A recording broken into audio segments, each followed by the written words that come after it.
বিষ্ণু ঈসা ইসলাম ছাগল চড়াতেন। ছাগল চড়ানো সহজ কাজ না কঠিন কাজ? কেন কঠিন এটা? হ্যাঁ, টেরা খুঁটি মারে। ছাগল যারা পালে তারা জানে ছাগল পালা কত কষ্ট।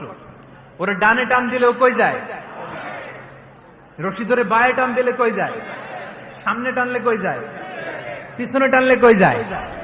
সারা সপ্তাহ আপনি সময় পান না এটারে গোসল করাবেন। ভাবলেন আজকে জুমার দিন আমিও গোসল করি, এটারে গোসল করাই।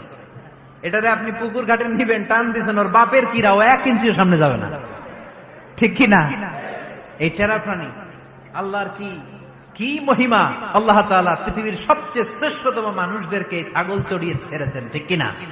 মা বাআসাল্লাহু নাবিয়ান ইল্লা রাআল গানাম। এই পৃথিবীতে এমন কোন নবী ছিল না যে নবীরা ছাগল চড়ায় নাই।